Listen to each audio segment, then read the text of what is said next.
ბათუმის სპორტის სასახლეში სტარტი აიღო ტრადიციულმა საერთაშორისო საჭადრაკო ფესტივალმა ბათუმის მერის თასი 2025, რომელსაც ჩვენი ქალაქი უკვე მეცხრედ მასპინძლობს.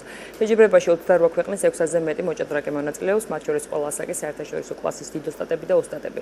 ტურნირი 8-12 და უფროსი ასაკის სპორტსმენებს შორის, როგორც ხალხთა, ასევე მამაკაცთა შორის ტარდება და მასზე თვალყურის დევნება ლაივ ტრანსლაციითაცაა შესაძლებელი. აღსანიშნავია, რომ საჭადრაკო ფესტივალში წელს პირველად მონაწილეობენ მოჭადრაკეები კორეიდან და არგენტინიდან. ტურნირი შვეიცარიული სისტემით ხატურად ტარდება. ფესტივალი საჭადრაკო კლუბ ნონასა და ბათუმის მერის ორგანიზებით ტარდება. ტურნირი 7 აგვისტოს დასრულდება.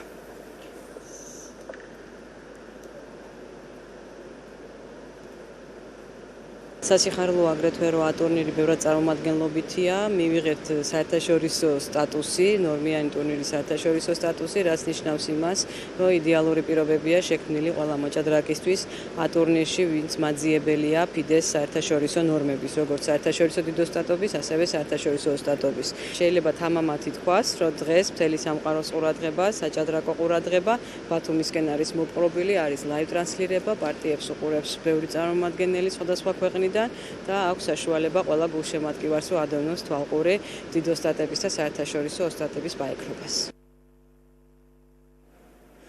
თბილისში ფარიკა